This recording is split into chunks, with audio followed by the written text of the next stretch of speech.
إليه الوسيلة صلوات.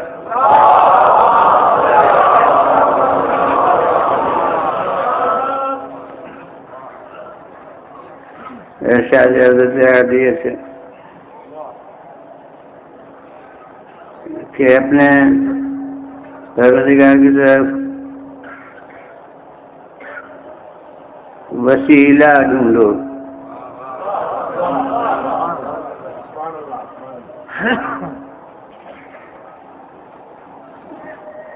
الہ ہے یعنی ضمیر ہے اس کی طرف، اور وہ کون؟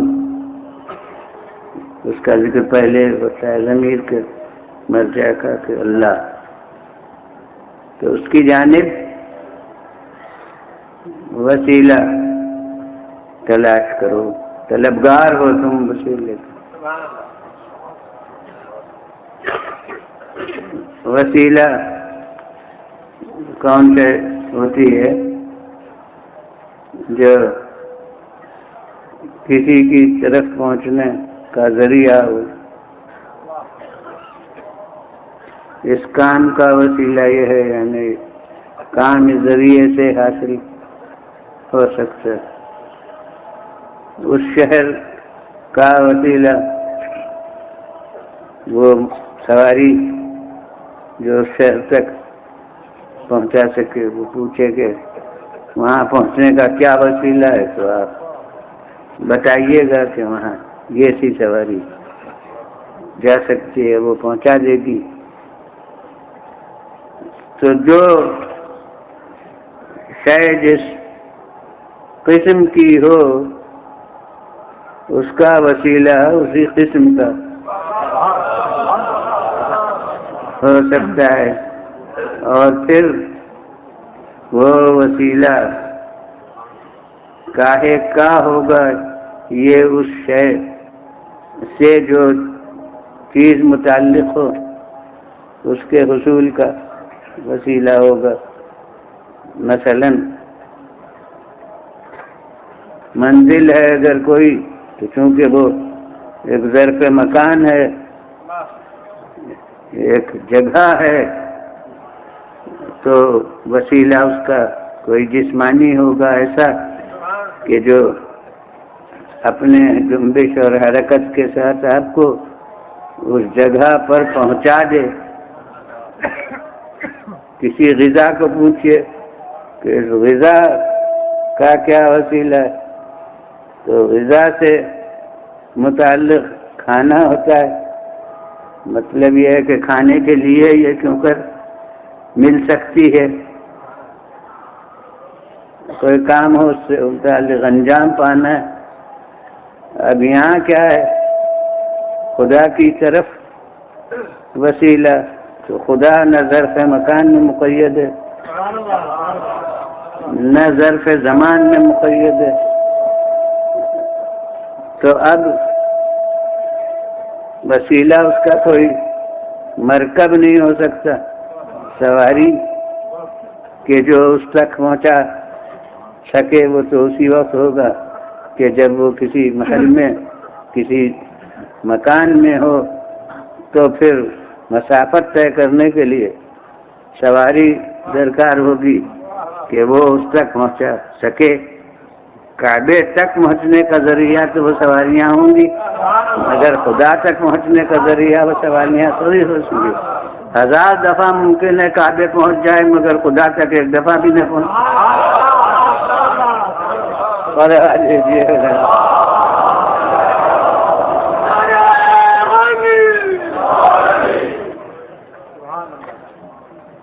اسی طرح سے فرض کیجیے کہ غذا کی طرح وسیلہ جو ہوگا اس کا مقصد کھانا ہوگا، تو وہ اللہ کی طرف پہنچنے کے لیے نہ سواری کوئی ہو سکتی ہے جو لے جائے، پھر اللہ پہنچ کے کوئی ہمارا کام اس کی ذات سے معاذ اللہ متعلق نہیں ہو سکتا، نہ وہ ہونے کی چیز ہے نہ وہ بچھونے کی چیز ہے.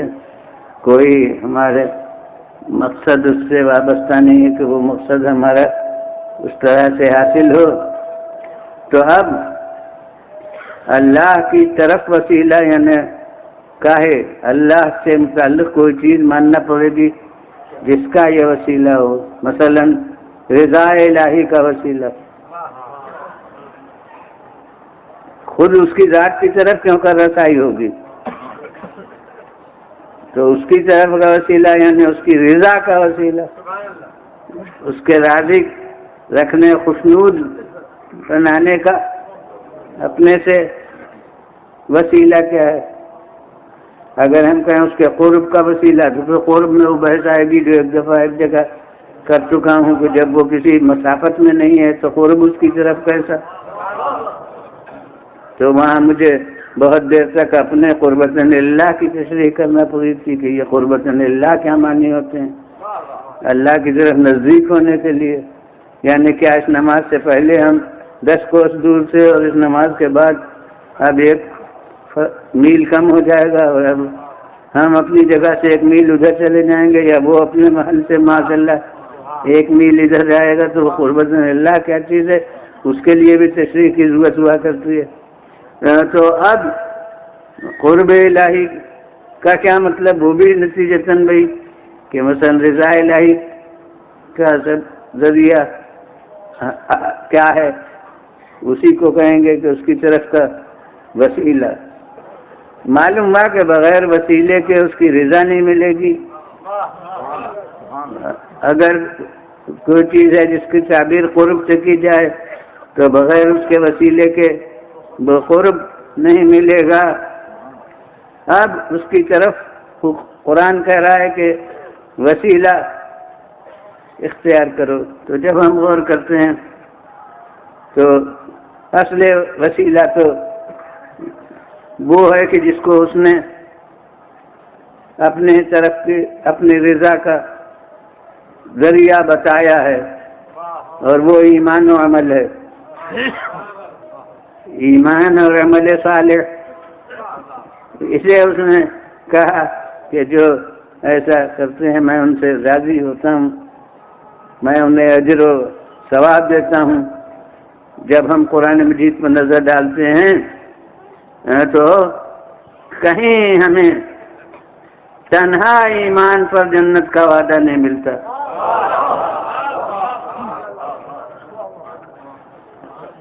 ہر جگہ ایمان اور عمل صالح، کبھی حرف عطف کے طور پر کہ الذین آمنوا وعملوا الصالحات، جو ایمان لائے اور جنہوں نے عمل صالح کیا۔ اسی عمل صالح کی تعبیریں مختلف ہیں، کہیں پر آمنوا واتقوا، ایمان لائے اور پرہیزگار ہیں، کہیں پر آمنوا واحسنوا، ایمان لائیں۔ اور یہ احسنوا کی لفظ جو ہے اس میں ہمارے اردو دا طبقے کو بہت سی دشواری ہوتی ہے، غلط فہمی میں مبتلا ہوتے ہیں، کیونکہ ہمارے یہاں بعض عربی لفظیں اردو میں آ گئی ہیں مگر معنی بدل کے۔ عربی میں اصل میں اس کے کچھ اور معنی ہیں، لفظ وہی ہے ہماری اردو کے، مگر اس کے معنی اب ہماری زبان میں کچھ اور ہو گئے۔ مثلا یہ احسان کی لفظ ایسی ہے کہ ہم جب لفظ احسان کہتے ہیں تو اس سے وہ مفہوم نہیں نکلتا جو عربی میں لفظ احسان کا ہے، اور اس لیے جب عربی کی لفظ میں احسان دیکھتے ہیں تو ہم اسے اپنے اردو مفہوم پر ڈالتے ہیں۔ ہمارے یہاں احسان ایک بار منت کا ثبوت دیتا ہے، یعنی کسی کے ساتھ بلا استحقاق کوئی حسن سلوک کیا جائے تو اسے ہم کہیں گے احسان۔ اسی لیے مثلا کسی حساب پر آپ کا قرضہ ہو اور وہ قرضہ آپ کا جو آپ کا مطالبہ تھا وہ لا کر آپ کو دے دیں، آپ کہیں گے کہ آج کل مجھے بڑی ضرورت تھی، آپ نے بڑا احسان کیا۔ وہ کہیں گے ارے احسان کیسا، وہ تو آپ کا مطالبہ تھا میرے ذمے۔ تو انہوں نے یہ کیوں کہا کہ احسان کیسا؟ اس کے معنی ہے کہ احسان وہ ہے جو بلا حق ہو، جو فرض کا ادا کرنا ہو وہ احسان نہیں ہوتا۔ لیکن اب ہم ذاکرین سے ایک حدیث سنا کرتے ہیں، اس کا ترجمہ بھی وہ لفظ احسان سے کر دیتے ہیں تو ہم غلط فہمی میں مبتلا ہوتے ہیں کہ من بکا علی الحسین احسن بالنبی و فاطمہ.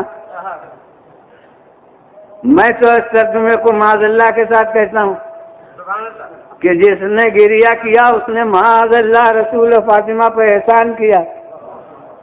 کیا میرے کہنے کے بعد آپ کا ضمیر گوارا کرتا ہے کہ احسان کریں گے ہم؟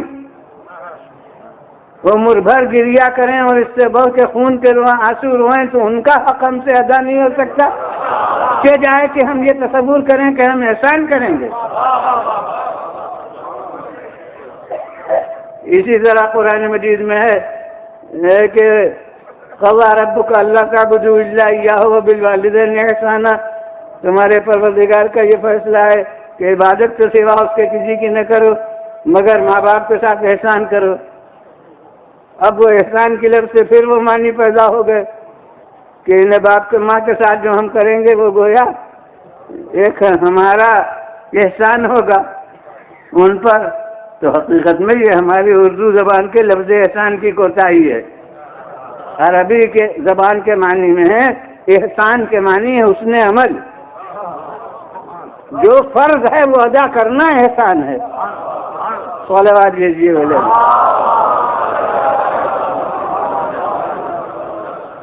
تو اس لیے جو لفظ عمل الصالحات کے معنی ہے وہی لفظ احسن کے معنی ہے.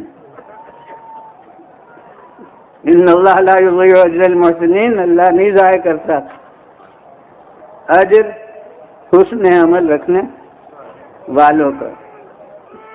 لوگ ایسے جملوں کو وہیں پر جیسے چندہ کوئی مانگا جا رہا ہو وہیں صرف کرتے ہیں وہیں لکھتے ہیں ان اللہ لا یضیع اجر المحسنین ان اللہ یحب المحسنین. تو در حقیقت ان کے ذہن میں وہی اردو والا احسان ہوتا ہے. تو عربی میں احسان کے معنی حسن عمل سے کام لینا. تو کہیں پر آمنوا واتقوا, کہیں پر احسن, کہیں پر بطور قید کہ الذین من آمن وعمل صالحا, جیسے جو ایمان لائے اور حسن عمل کرے.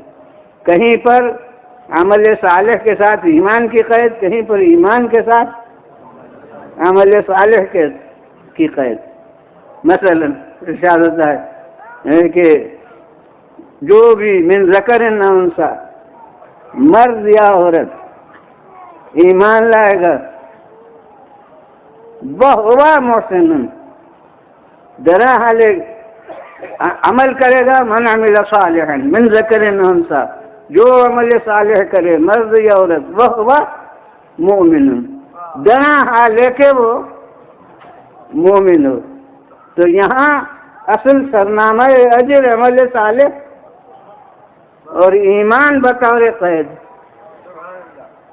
اور کہیں پر یوں کہ بلا من اسلم وجہہ للہ وہو محسن, جو مسلمان ہو سر جھکائے ہوئے ہو اللہ کے سامنے, اپنے کو سپرد خدا کیے ہوئے ہو, دین اسلام اختیار کیے ہوئے ہو, وہو محسن, درا لے کے ہو, حسن عمل رکھتا ہو. تو معلوم ہوا کہ ایمان کے ساتھ ساتھ حسن عمل. لیکن اب تلاش کر ڈالیے کہ کفروں کے ساتھ عمل السیئات نہیں ہے. ادھر یہ نہیں کہا گیا کہ جو کفر کرے اور بدعمال ہو وہ پھر دوزخ میں جائے گا. جہاں وعید ہے وہاں کفر کے ساتھ اعمال کا ذکر نہیں ہے. جہاں وعد ہے یعنی اجر کا اعلان ہے وہاں ایمان کے ساتھ عمل صالح کا ذکر ہے. اس کے معنی ہے کہ کفر کے ساتھ تو اعمال پر نظر ہی نہیں ہوتی. ایمان جب ہے تب عمل کا جائزہ لیا جاتا ہے کہ عمل کا. صلوات دیجیے بھائی.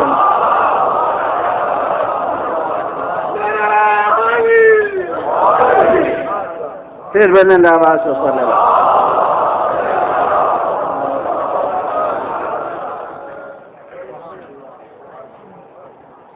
اور اب ایک اور حقیقت قرآنی ہے، اس کو آپ قرآن مجید سے شروع سے آخر تک مطالعہ کر کے اور قرآن مجید کی آیتیں دیکھیے جو ہیں. ظاہر ہے کہ میں ممبر کے اوپر ان تمام آیتوں کو تو نہیں پڑھوں گا. وہ ایک رسالہ میرا ہے، اس میں تقریباً 100 آیتیں مسلسل اس سلسلے میں درج کی ہیں. تو وہ قرآن کا مطالعہ کیجیے تو پتہ چلتا ہے کہ آخرت میں اجر کا جو اعلان ہوا ہے وہ ہمیشہ عمل پر ہوا ہے، ایمان پر نہیں. جو ہم اعمال کریں گے اس کا اجر ملے گا، یہ نہیں ہے کہ ایمان کا اجر ملے گا، بلکہ جو اعمال کیے ہیں ان کا اجر ہوگا. ایمان شرط حصول اجر ہے، اصل اجر اعمال کا ہے. صلوات دیجیے اللہ. اور اگر ہم نے شرط پوری کر لی اور اعمال نہ کیے تو یہ ایسا ہے جیسے وضو کر لیا اور نماز نہیں پڑھی.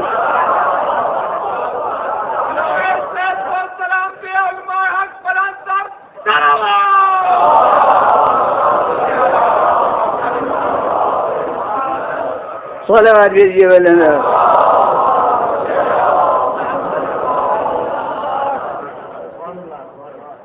اور اسے شاید کبھی سال گزشتہ بھی عرض کر چکا ہوں کہ یہ جو اصطلاح ہے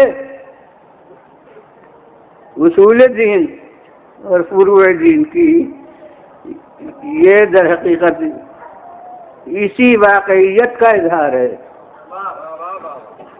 لوگ اس فروع دین کی لفظ سے بھی غلط فائدہ اٹھاتے ہیں کہ ارے نماز وغیرہ تو فروعی چیزیں ہیں، گویا فروعی کہہ کے اس کی اہمیت کو کم کرتے ہیں. حالانکہ پیغمبر خدا صلی اللہ علیہ وآلہ وسلم کے پاس جو کوئی مسلمان ہونے کے لیے آتا تھا تو آپ اس کو یہ 2 لفظوں میں بتاتے بھی نہیں تھے کہ یہ اصول دین ہے، یہ فروع دین ہے. یہ بچوں کو ہم سکھاتے ہیں کہ اصول دین ہے اور یہ فروع دین ہے. پیغمبر کسی مسلمان کو یہ نہیں کہتے تھے کہ دیکھو اصول دین یہ ہیں ان کو یاد کرو اور فروع دین یہ ہیں انہیں یاد کرو، بلکہ آپ فرماتے تھے کہ اللہ اور روز آخرت پر ایمان لاؤ اور نماز پڑھو. یعنی ایک دم پیغام توحید اور پیغام صلاۃ. صلوات دیجیے اللہ.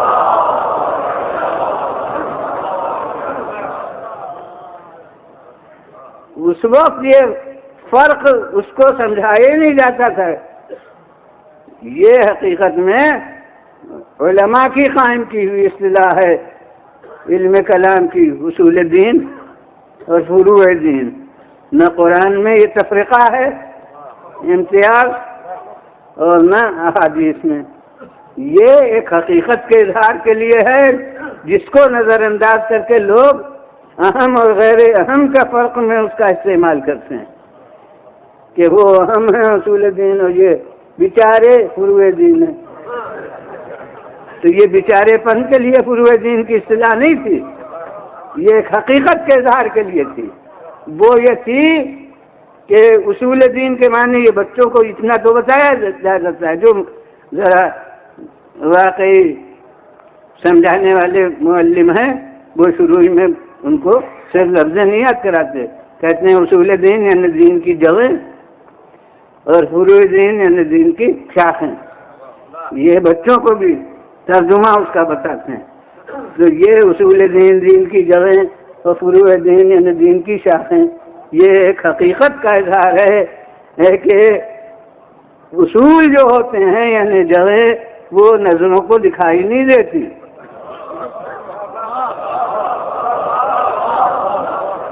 وہ اندر اندر پھیلتی ہیں. جو نظر آتی ہیں وہ شاخیں ہوتی ہیں اور وہ وابستہ ہوتی ہیں ان جڑوں سے، اور ان جڑوں کے ذریعے سے ان تک خون حیات پہنچتا ہے. وہ سبب ہوتی ہیں اور وہ شاخیں اثر ہوتی ہیں، اور وہ سبب جو ہے وہ اندر اندر ہوتا ہے اور وہ شاخیں نظر کے باہر ہوتی ہیں۔ اسی طرح سے عقائد حقہ جو معیار ایمان ہیں وہ دل و دماغ کی تہوں کے اندر پھیلتے ہیں اور ان کے آثار ہیں جو اعمال کی صورت میں اعضاء و جوارح سے نمودار ہوتے ہیں۔ صلوات دیجیے بلّہ، پھر بلند آواز سے صلوات۔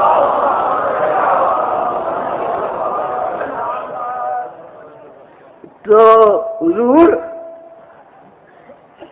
اگر جڑیں مضبوط ہیں اور زندہ ہیں تو پھر ممکن ہی نہیں ہے کہ شاخیں نہ ہوں،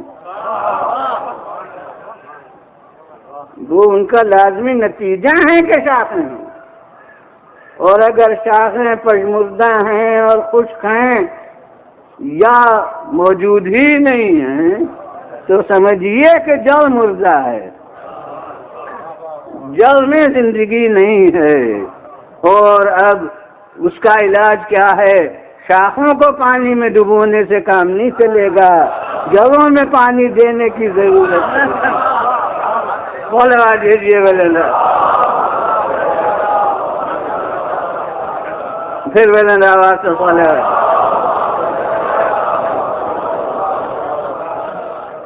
تو اسی طرح سے اگر اعمال صالحہ مفقود ہیں یا نظر تغافل ہیں یا کمزور نظر آتے ہیں تو سمجھنا پڑے گا کہ اصول مستحکم نہیں ہیں۔ دل و دماغ کے اندر وہ تصورات گویا سنے سنائے بس زبان پر ہیں، ذہن کے اندر وہ حقیقی تصورات راسخ نہیں ہیں۔ اگر راسخ ہوتے تو ممکن ہی کیوں کرتا کہ شاخیں برآمد نہ ہوں، شاخیں نظر نہ آئیں۔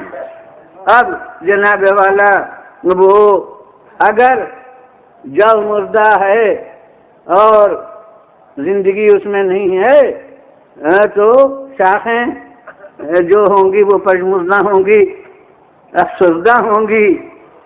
اور پھر اگر جڑ نہیں ہے اور شاخیں نظر آتی ہیں، جڑ اگر نہ ہو تو وہ بعد میں عرض کروں گا، اگر جڑ مردہ ہے، بے جان ہے، کمزور ہے تو شاخیں افسردہ ہوں گی، شاخیں پژمردہ ہوں گی، خشک ہوں گی، تو ثمر کیا ملے گا؟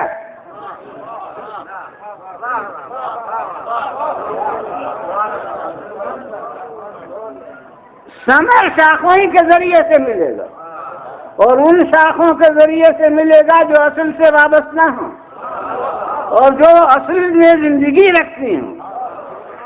اگر اصل خشک ہے تو پھر شاخوں سے ثمر نہیں ملے گا۔ اگر جڑ نہیں ہے بالکل اور شاخیں ہیں بڑی دیدہ سے تو وہ نمائشی ہوں گی۔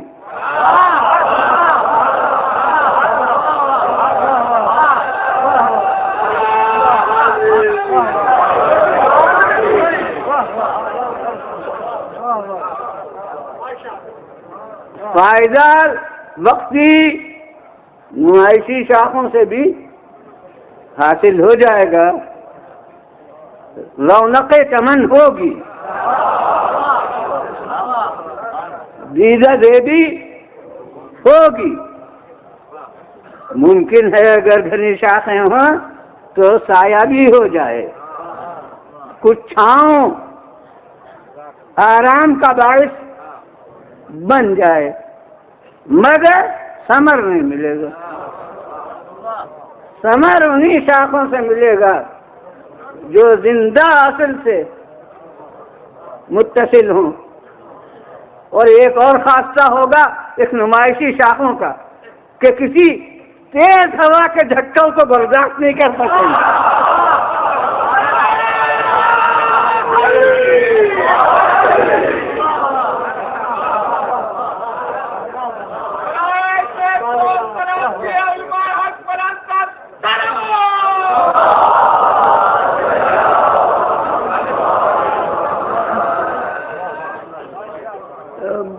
جب تک کہ حالات پرسکون ہیں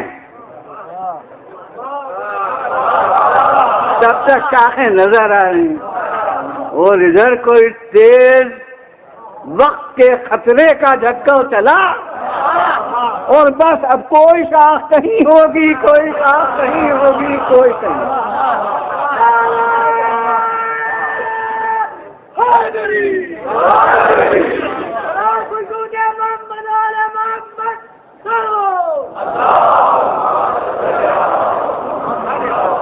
صلوات دیجیے میرے لیے۔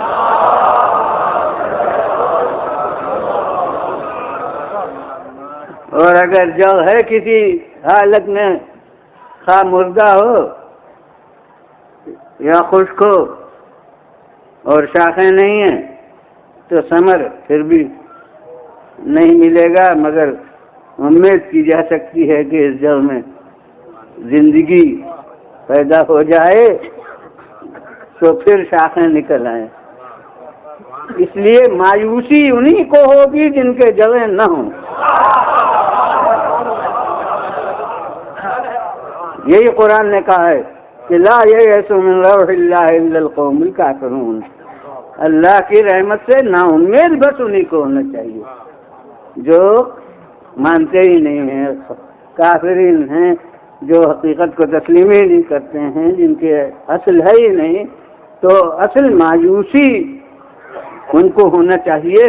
اور جہاں جو ہے چاہے کچھ بھی ہو، مردہ ہو، بے جان ہو، انہیں بالکل بے آس نہیں ہونا چاہیے، انہیں امید ہونا چاہیے کہ کسی صورت سے ممکن ہے کہ اس کی تلافی ہو جائے۔ اور اللہ کریم ہے، اس نے اسی امید کو طاقت دینے کے لیے توبہ کا دروازہ بند نہیں کیا۔ یہاں تک کہ معصوم نے ارشاد فرمایا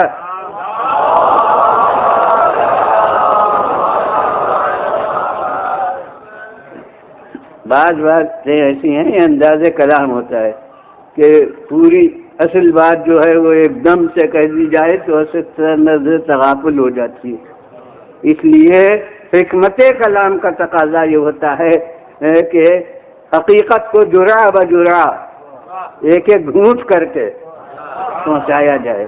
تو اگر شروع میں ذرا ذہن اچاٹ بھی ہے سننے والے کا تو دوسرے جملے میں شاید ذہن اس کا متوجہ ہو جائے، پھر تیسرے جملے میں متوجہ ہو جائے، اس طرح اصل حقیقت بالکل رائے گاہ نہ ہو۔ تو اس لیے اب معصوم کا کلام ہے، فرماتے ہیں کہ من تاب قبل موتہ بسنۃ قبلت توبتہ، جو اپنے موت سے 1 سال پہلے توبہ کر لے اس کی توبہ قبول ہے۔ 1 سال سے شروع کیا۔ اب فرماتے ہیں الا وان السنۃ کثیرۃ من تاب قبل موتہ بشہر قبلت توبتہ، ارے سال بہت ہوتا ہے، جو اپنی موت سے 1 مہینہ پہلے توبہ کر لے اس کی توبہ قبول ہے۔ اس کے بعد اب فرماتے ہیں کہ الا وان الشہر کثیر من تاب قبل موتہ باسبوع قبلت توبتہ، ارے مہینہ بھی زیادہ ہے، جو اپنے موت سے 1 ہفتہ پہلے توبہ کر لے اس کی بھی توبہ قبول ہے۔ اس کے بعد ارشاد ہوا الا وان الاسبوع کثیر، ارے ہفتہ بھی تو بہت ہوتا ہے، من تاب قبل موتہ بساعۃ بیوم قبلت توبتہ، جو اپنے موت سے 1 دن پہلے توبہ کر لے۔ اب دن تک پہنچ گئی بات، اب فرماتے ہیں الا وان الیوم کثیر، ارے 1 دن بھی بہت ہے، من مات قبل موتہ بساعۃ قبلت توبتہ، جو اپنی موت سے 1 ساعت پہلے توبہ کر لے اس کی بھی توبہ قبول ہے۔ اب ہمارے سامنے سے انتہا ہو گئی، کیونکہ ساعت وہ صاحبان علم جانتے ہیں کہ گھنٹے کے معنی میں نہیں ہے، تھوڑی سی مدت کو، قلیل مدت زمان کو ساعت کہتے ہیں، تو وہ ساعت بھی فرماتے ہیں بہت ہے۔ من مات من تاب قبل موته قبل ان يتغرغر بالموت، بس جب تک موت کا گھرا لگے اس کے پہلے توبہ کر لے تو توبہ قبول ہے۔ اتنی وسعت اس کریم نے توبہ کے بارے میں دی گئی، مگر پھر بھی اطمینان کا سرمایہ یوں نہیں ملا کہ وقت نہیں بتایا گیا کہ وہ آخری وقت کب آئے گا۔ صلوات دیجیے ولی اللہ، پھر ولی اللہ واسطہ صلوات۔ اور اس قسم کی مجلس یہ نہیں ہے، مگر بات آ گئی تو کہتا ہوں کہ یہی حکمت تھی موت کے وقت کو پردے میں رکھنے کی، اور اس کا کوئی معیار نہ ہونے کی کہ بوڑھے کو موت آئے گی یا جوان کو یا بچے کو۔ اگر کوئی معیار ہوتا تو جوانی اس اطمینان میں گزارتے کہ ابھی بڑھاپا دور ہے، لہذا کھل کھیل لیں، جتنی چاہیں بازار مالیاں کر لیں، کیونکہ وہ تو اصول ہے کہ بوڑھے ہی کو موت آئے گی۔ اور جو بچے ہوتے وہ تو کہتے کہ ابھی ہمیں بہت منزلیں طے کرنا ہے، لہذا اول بلوغ ہے ابھی اول بلوغ میں تو بچہ کہلاتا ہی ہے، چاہے پیش خدا بچہ نہ رہے، لیکن وہ بھی بچہ سمجھتا ہے، دوسرے بھی بچہ سمجھتے ہیں۔ ارے وہ بیچارہ روزہ رکھنا چاہتا ہے تو بزرگ منع کرتے ہیں کہ ابھی تم بچے ہو، ابھی کیا کرو گے رکھ کے، یعنی اس کو اپنے ہاتھوں جنت سے محروم کرتے ہیں۔ تو وہ در حقیقت جب معیار نہیں مقرر ہے، معیار مقرر ہوتا تو پروانے سکون ہوتا ان کے لیے جن کی منزل دور ہے، لہذا نہ وقت مقرر نہ عمر مقرر، یہ اسی لیے کہ ہر وقت امید بھی رہے نہ امیدی بھی رہے، سکون و رجا دونوں رہیں تاکہ قوت عمل زندہ رہے، اصلاح عمل کا جذبہ قائم رہے۔ صلوات دیجیے ولی اللہ،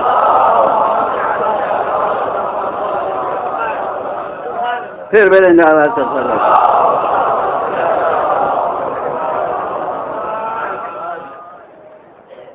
تو اسی بنا پر جب آخر وقت مقرر نہیں تو کون کہہ سکتا ہے کہ یہ نفس آخری نہیں ہے؟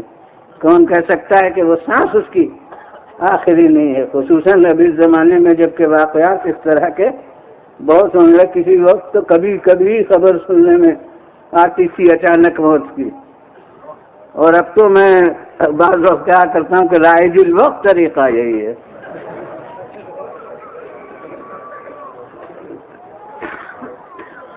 ایک صاحب ہمارے یہاں سے، ڈاکٹر صاحب ہمارے علی گڑھ میں، وہ جناب ایک شادی میں جا رہے تھے، متعلقین کو سوار کیا انہوں نے گاڑی میں، اور خود بھی کھڑے ہوئے، اس طرح کے ایک پیر پائیدان کے اوپر تھا اور ایک نیچے زمین کے، کہ بس چلنے والی ہو تو سوار ہو جائیں، اور لوگ رخصت کر رہے تھے، ان سے باتیں کر رہے تھے کہ ایک دم سے پیغام پہنچ گیا، اور ٹکٹ کہاں کا لیا تھا چلے گئے کہاں۔ وہ ساتھ والے جو تھے وہ بھی اتر پڑے، وہ بھی ان کی لاش لیے ہوئے چلے گئے۔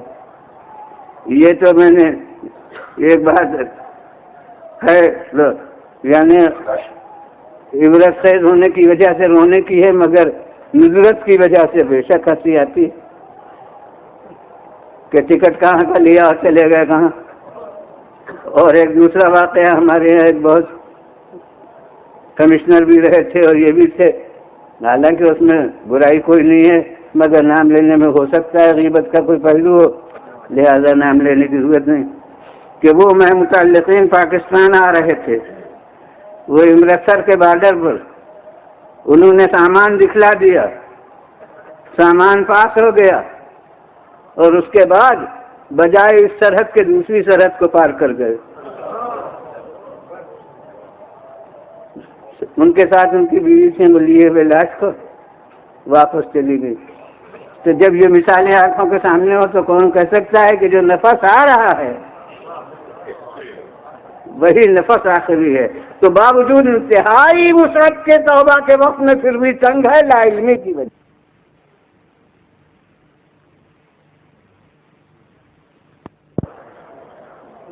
تو اگر سلسلہ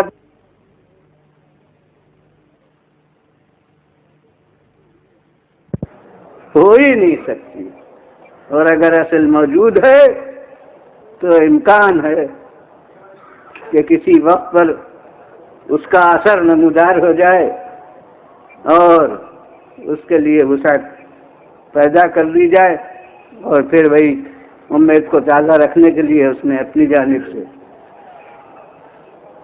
اعلانات کیے نا امید نہ ہونے کے لیے، کیونکہ نا امیدی بھی قوت عمل کو سلب کرتی ہے. جب طے ہے کہ دوزخ میں جانا ہے تو اب خوب کیوں نہ نفسانی خواہشیں پوری کر لیں. تو یہ بھی اصلاح عمل کے لیے خطرہ ہے. یہ اس لیے شفاعت کے اعلانات ہیں، اس لیے اپنے فضل و کرم کے اعلانات ہیں، اس لیے یہ اعلانات ہیں کہ جسے چاہتا ہے بخشتا ہے سوا کفر و شرک کے، اور باقی ہر چیز ایسی ہے جو ہو سکتا ہے کہ اللہ بخش دے. ان اللہ لا یغفر ان یشرک بہ ویغفر ما دون ذلک لمن یشاء، مگر یغفر ما دون ذلک اس سے کمتر کو بخش دیتا ہے. امید میں وسعت پیدا کی، اور لمن یشاء کہہ کے جس کو چاہتا ہے خوف کا دھوکہ پیدا کیا، اور وہ بلا وجہ اس کا چاہنا ہوگا نہیں، ہم جانتے ہیں حکیم علی الاطلاق ہے. لہذا وہ بھی جیسے حسن عمل میں حالات دیکھنا ہے، جیسے حسن عمل میں ماحول پس منظر دیکھنا ہے عمل کا، ہو سکتا ہے عمل قلیل ہو اور اجر اس کا عظیم ہو، اسی طرح سے بدعمالی میں بھی اس کے حالات دیکھنا ہے، اس کے کیفیات دیکھنا ہے، اس کے نتائج دیکھنا ہے. اس سب کو دیکھ کے اسی لیے اس نے اجر و ثواب کو بھی اپنے ہاتھ میں رکھا ہے، سزا کو بھی اپنے ہاتھ میں رکھا ہے، کسی دوسرے پر نہیں چھوڑا ہے. صلوات دیجیے.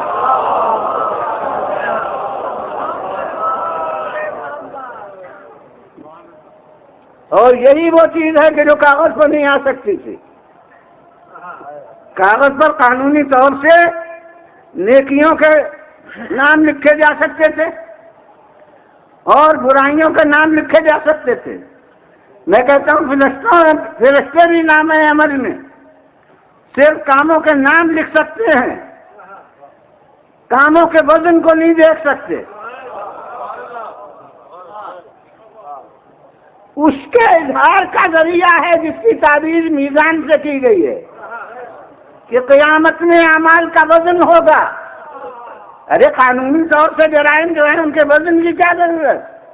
یہ وزن ہے اس کے پس منظر آثار اور نتائج کو دیکھنے سے متعلق. صلوات دیجیے بھلے صاحب،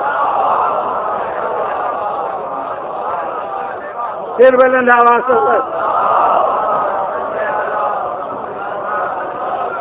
اور ہم تو لفظیں سنتے ہیں، ان لفظوں سے حقیقتیں تھوڑی بے دیکھی سمجھ میں آتی ہیں. آخرت کی چیزیں جو ہیں وہ بس سچے کہنے والوں کی وجہ سے لفظ یاد کر لی ہیں کہ یہ ہوگا، صراط ہوگا، میزان ہوگا، لیکن اس کی حقیقت کیا کسی کی سمجھ میں آئی ہے؟ میزان کے معنی ترازو، تو ہم ترازو جو دیکھا کرتے ہیں 2 پلے ہوتے ہیں، اور یہ تو اب ہمارے ذہن میں آتا ہے کہ قیامت میں بھی ایسی ڈنڈیاں ہوں گی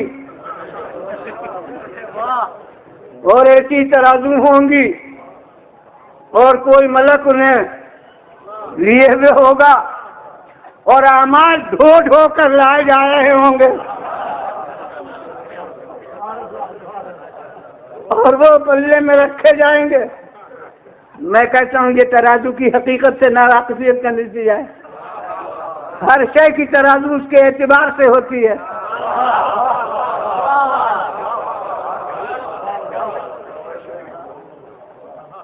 حضور احسان کے ترازو میں سب یکساں نہیں.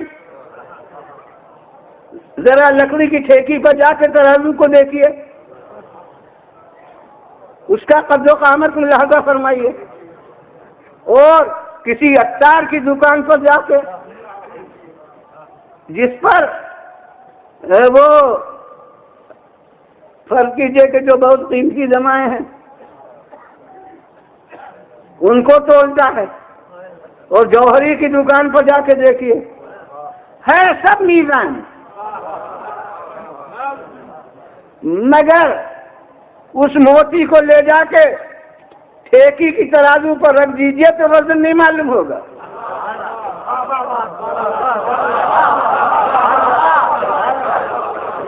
اور اگر اس کانٹے پر لا کے لکڑیوں کا ڈھیر رکھ دیجئے تو بیچارہ دب جائے گا، ٹوٹ پھوٹ کے رہ جائے گا، اس کو بھی وزن نہیں بتا سکے گا. معلوم ہوا کہ افسان میں بھی سب یکساں نہیں، جو جس میں کثیف ہے اس کی ترازو اور جو جس میں لطیف ہے اس کی ترازو ہے.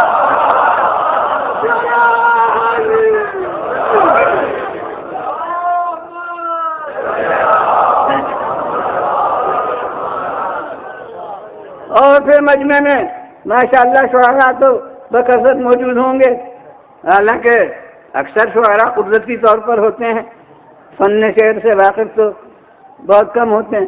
بہرحال یہ محاورہ تو ہر شاعر کو معلوم کہ یہ شعر موضوع ہے اور یہ شعر ناموضوع ہے. موضوع کے معنی تول میں صحیح، جو صحیح ہے وہ موضوع، جو صحیح نہیں ہے وہ ناموضوع. وہ تولنے کو کہتے ہیں وزن، وزن کے معنی ہے تولنا. تو کیا ہوتا ہے، کوئی ان کے پاس ترازو رکھی رہتی ہے کہ کاغذ پر شعر کو رکھ کے اس میں رکھ دیتے ہوں، اس سے معلوم ہوتا ہو کہ یہ وزن ہے، وزن ہے اس کا یا نہیں ہے. کیوں؟ میزان کے تو معنی ہے ترازو. یہ اپنے پاس ترازو کیوں نہیں رکھتے ہو؟ پھر سمجھ لیتے ہیں کہ یہ موضوع ہے اور یہ ناموضوع. بات یہ ہے کہ شعر از قبیل افسان نہیں ہے، شعر از قبیل الفاظ ہے، کیونکہ وہ اس جنس کی چیز ہے الفاظ کی. لہذا کچھ الفاظ مقرر کیے ہیں کہ ان الفاظ کی ترازو پر وہ تولا جاتا ہے. مثلا جتنی بحریں ہیں وہ بحر حضج ہے اور عجز ہے اور عمل ہے اور سری ہے اور منصرح ہے اور کیا کیا بحریں 15 ہیں. مجھے عربی کی معلوم ہے اور فارسی والوں نے اور بڑھائی ہیں، اور اردو والوں نے فارسی کا تتبع کیا ہے، اردو والوں نے کوئی ایجاد اس میں نہیں کی ہے، وہ تو بالکل فارسی کے بحروں کو لے لیا ہے. تو جناب مجھے عربی کی بحریں تو یاد ہیں، تو وہ ایک وقت میں 15 تھیں اور پھر ایک نے اس میں اضافہ کیا، وہ 16 ہو گئی، اور اس 15 بھی ایک کی ایجاد سے ہوئی تھیں اور ورنہ 14 تھیں. غرض یہ کہ وہ طویل مدید بسیط وافر کامل. اب میں صرف اپنے حفظ کا گویا امتحان تھوڑی دے رہا ہوں کہ سب کو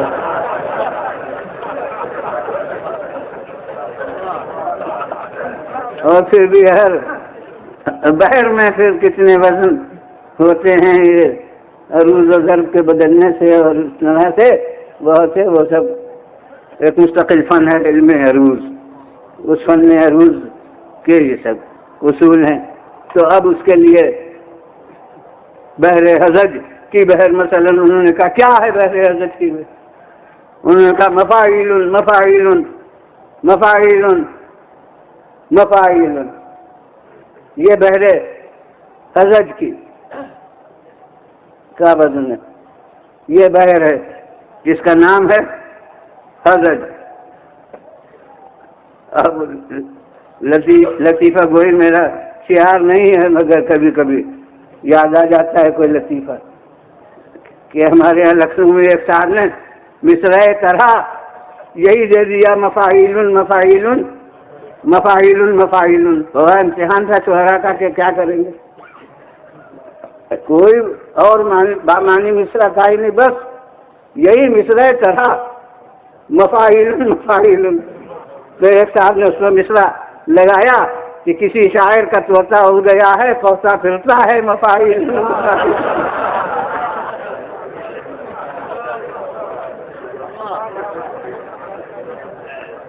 تو بہرے رج کا وزن ہے، رجز ہے، مستفل مستفل مستفل، رمل ہے، فاعلات فاعلات فاعلات۔ غرض یہ کہ یہ سب معلوم ہوا کہ چونکہ شعر قبیلے از جن سے الفاظ ہے، لہذا اس کی ترازو نہ لوہے کی ہوتی ہے نہ پیتل کی ہوتی ہے، بلکہ اس کی ترازو از قبیلے الفاظ ہوتی ہے۔ اس پر تول کے دیکھا جاتا ہے کہ اگر کوئی حرف بختا ہے یا گھستا ہے تو وہ شعر ہے ناموزون، وزن سے خارج۔ اگر بالکل ہی مطابق ہے، جہاں متحرک ہونا چاہیے وہاں متحرک ہے، جہاں ساکن حرف ہونا چاہیے وہاں ساکن ہے، تو وہ ہے موضوع، چونکہ اس قبیلے ہوئے۔ ماشاء اللہ عربی جہاں طالب علم بھی ہیں، اور ایک دو بات مجھے نظر آ رہے ہیں کہ منطق کو بھی علم میزان کہتے ہیں۔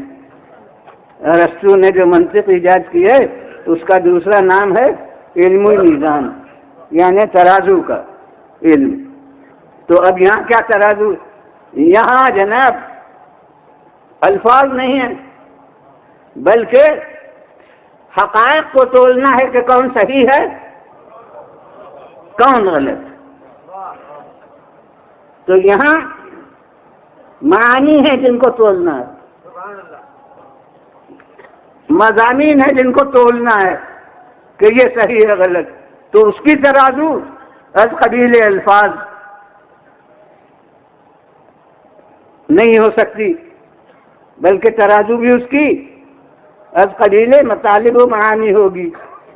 اس کے لیے ارسطو نے ترازو ایجاد کی، قیاسات کی، اشکال اربعہ۔ وہ قیاس فقہ والا نہیں ہے، یہ منطق والا ہے۔ صغرا اور کبرا مرتب کر کے اس سے نتیجہ نکالا جائے کہ وہی ہوتا ہے یا نہیں ہوتا۔ اب اس کی جیسے وہاں قسمیں تھیں ویسے منطق میں وہ شکل اول ہے، وہ شکل دوم ہے، اور وہ شکل سبوم ہے، اور شکل چار شکلیں ہیں جس میں سب سے زیادہ گویا حقیقت سے قریب شکل اول، اور باقی جتنی اس سے الگ ہٹیں وہ زیادہ پیچیدہ شکلیں ہیں، نتیجہ ان سے برآمد ہوگا۔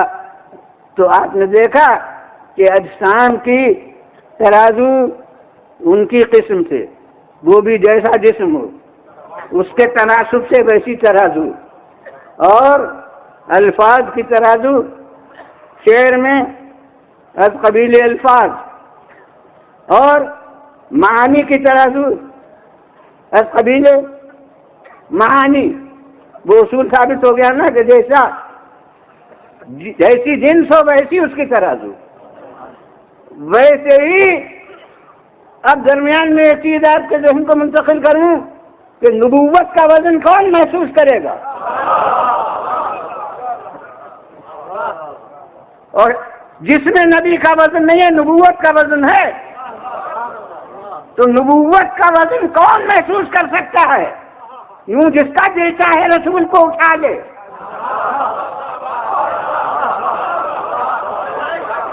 تو یہ اٹھانا دلیل ہے کہ وہ وزن نہیں محسوس کر رہا ہے۔ نبوت کا وزن وہی محسوس کرے گا جو ہم جس سے نبوت کوئی منصب رکھتا ہو۔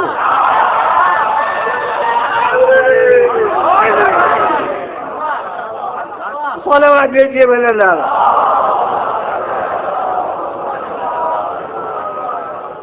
پھر بھلے اللہ واسطے صلوات۔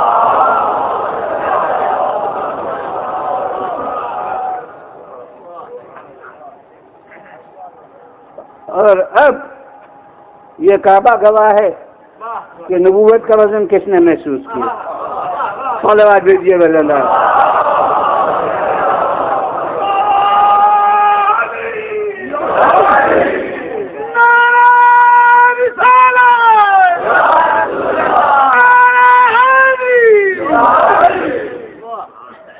پھر بڑے نواز سے صلوات۔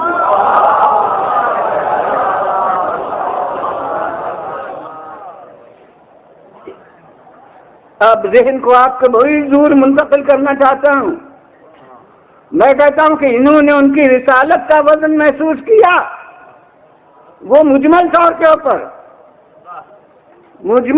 اوپر کے یعنی برداشت نہیں کر سکے، اس وزن کا احساس اتنا تھا کہ قدم تھرتھرانے لگے۔ بظاہر یہ قدم کا تھرتھرانا عاجزی ہے، مگر کمال معرفت کی دلیل۔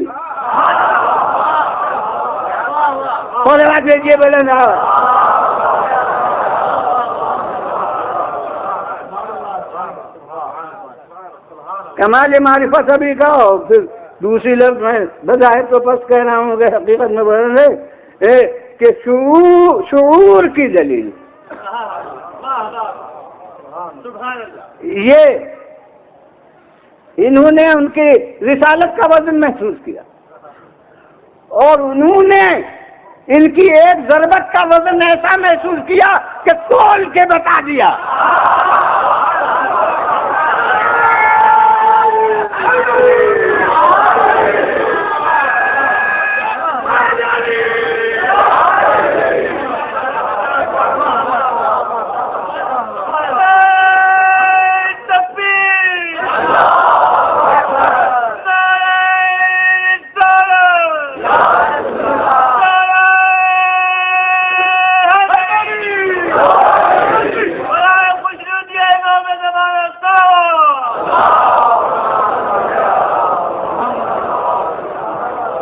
پھر بلند آواز سے صلوات۔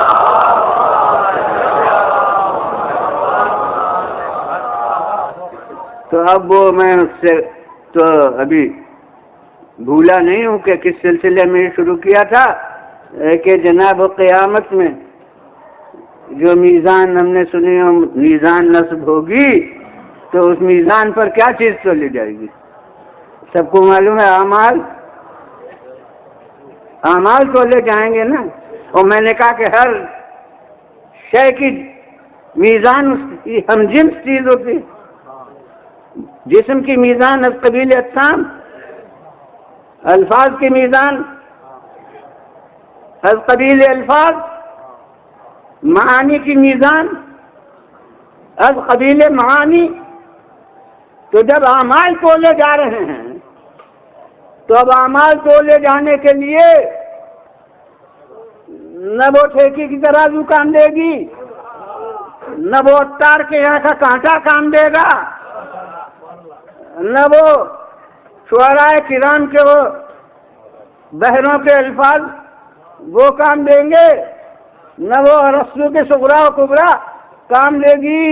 یہاں کچھ انسان کامل چاہیے جن کا عمل ترازو بن سکے۔ عمل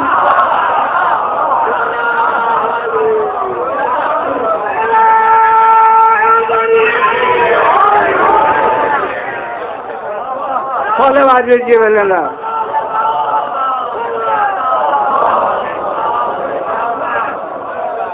پھر بولنا آواز سے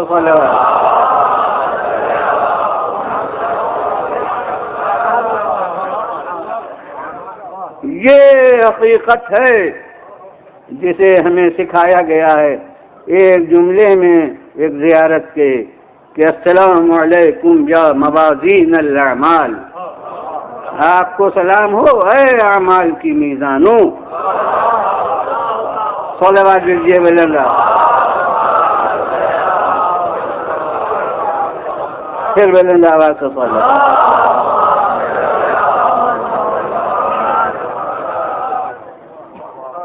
تو یہ عمل جو تولے جا رہے ہیں اس کے لیے اس کے معنی یہ کہ یہ دیکھا جا رہا ہے کہ ان مثالی اعمال سے کتنا کون قریب ہے، جتنا ان سے قریب ہے وہ میزان میں پورا ہے، اور جتنا اس سے دور ہے وہ میزان میں سبک ہے، وہ میزان میں ناقص ہے۔ تو عمل تو لے جا رہے ہیں، اور اگر ہم بدعمالی ہوئے تو ترازو میں کیا چیز آئے گی؟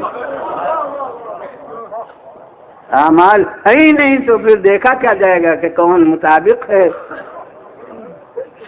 سرے سے لے کے سب کچھ اگر مخالف ہی ہے، سچے کی امت میں ہے اور جھوٹ پر فخر ہے، امین کی امت میں ہے اور بے ایمانی کو عقل مندی سمجھتی ہے، ایمانداروں کو بے وقوف سمجھتے ہیں۔ تو بتائیے اگر امین اور صادق کو آپ نے معاذ اللہ بے وقوف سمجھ لیا تو اپنے قول میں ان مشرکین کے ہم نوا ہوئے جو ان کو عقل سے محروم سمجھتے تھے، یا مومنین کی صف میں داخل ہوئے؟ تو حقیقت میں یہ ہے، اگر ہم ان کے گروہ میں داخل ہیں جن کے ہم شیعیت کو اپنے لیے سرمایہ نجات سمجھتے ہیں، تو شیعہ کے معنی ہے کسی کی ٹولی، کسی کا گروہ۔ تو پھر وہی بات کہ سچوں کا گروہ جھوٹے نہیں ہو سکتے، نمازیوں کے گروہ بے نمازی نہیں ہو سکتے۔ تو جب ان کے تابعین ہیں اور پھر ہمارے جو محاورہ امام کہتے ہیں، اسے شاید اسی مجلس میں کبھی کہہ چکا ہوں کہ امام کے تو معنی وہ ہیں جس کی اقتداء کی جائے۔ یہ تھوڑی دیر کا امام جو جماعت کا ہے، جس وقت سے نیت اقتداء کی ہے متابعت واجب، رکوع اپنی جگہ عبادت، لیکن امام کے پہلے ہو گیا تو نماز باطل، سجدہ اپنی جگہ عبادت لیکن امام سے پہلے ہو گیا تو سجدہ باطل، وہ نماز ہی غلط۔ یہ نہیں کہ جماعت کا ثواب نہ ملے، منہا کر لیا جائے اس میں، یہ نہیں، وہ اصل عمل گیا، اصل عمل برباد ہوا جب مطابقت ہوئی۔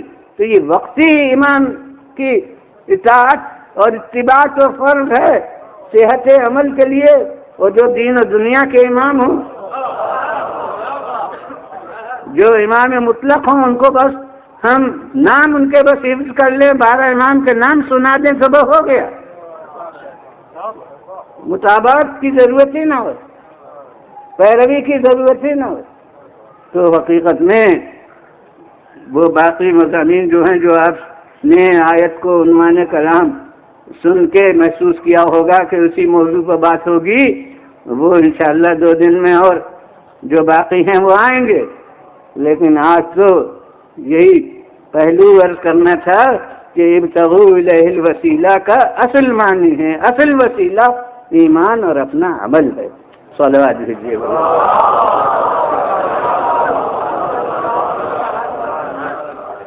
اور اب اس کے لیے میں نے کہا کہ نا امید نہ ہونے کے لیے ذرائع کا اعلان کیا ہے، مغفرت الہی ہے، یغفر لمن جس کو چاہے گا، مگر جس کو چاہے گا تو چاہنا بلا وجہ نہیں ہوگا،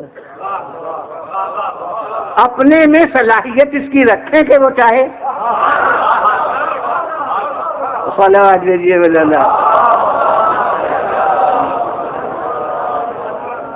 اسی طرح شفاعت کا اعلان کر دیا گیا کہ شفاعت ہے، اور پھر وہ ایک ہی شفیع ہوگی، جتنی فردیں ہیں کوئی مانے یا نہ مانے، میں تو مانتا ہوں کہ وہ سب شفاعت کرنے والے ہیں، ان کا کیا ذکر، ہر مومن کو بقدر ایمان حق شفاعت بھی حاصل ہے۔ جو اس لائق ہو کہ شفاعت کر سکے، ہر مومن بھی شفاعت کر سکتا ہے، کچھ لوگوں کی شفاعت کرے گا ہر مومن، تو یہ شفاعت بھی اسی لیے ہے کہ نا امید نہ ہو، وہ بھی مراتب عمل ہیں۔ کوئی غلطی ایسی ہے کہ ممتحن کہتا ہے ارے بھائی نمبر دے دینا چاہیے، کون کاٹے ہیں، یعنی اس کی نظر میں ہے قابل اعتراض، مگر وہ تو پہلے خود ہی نمبر دے دیتا ہے، باوجود ہے کہ کمی کا احساس اسے ہے، یہ تو وہ یغفر لمن یشاء ہے، خود ہی جس کو چاہتا ہے معاف کر دیتا ہے۔ اب کچھ ایسا ہے کہ نہیں نمبر تو ہم کم دیں گے، لیکن اگر کوشش ہوگی تو بڑھا دیں گے. وہ بھی میں کہتا ہوں مراتب کمزوری عمل ہے کہ کسی کو بغیر شفاعت خود ہی معاف کر دیا، کسی کو جیسے ذرا الجھاوے میں ڈال کر شفاعت کرا دی. وہ شفاعت بھی چشم ابرو دیکھ کے کرتے ہیں، مرضی دیکھ کے شفاعت کرنے والے ہیں. لا یشفعون الا بغیر اس کی اجازت کے، اس کے اذن کے بغیر شفاعت بھی نہیں کرتے. تو شفاعت کرنے میں بھی اس کی مرضی. تو حکمت یہ ہے کہ میں خود تو نہ معاف کروں ان کے کہنے سے، یہ بھی ایک درجہ ہے بدعمالی کا. لیکن بس اب زیادہ عرض کرنا نہیں ہے. میں کہتا ہوں بس اپنے اعمال اتنے تو رکھیے کہ شفاعت کرنے والوں سے کہتے شرم نہ آئے.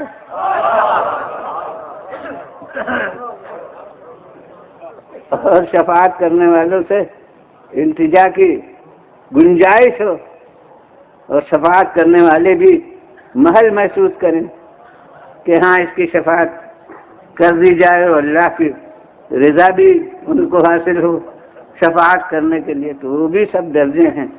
لہذا نا امید کبھی نہیں ہونا چاہیے. جتنے بھی وقت پر اصلاح عمل ہے، اصلاح عمل کر سکے آدمی، میں کہتا ہوں اسے بھی کربلا نے ہمیں پیش کر دیا حور کی شکل میں کہ دیکھو کتنے سنگین جرائم، یعنی ہم بہرحال بھول تو نہیں سکتے.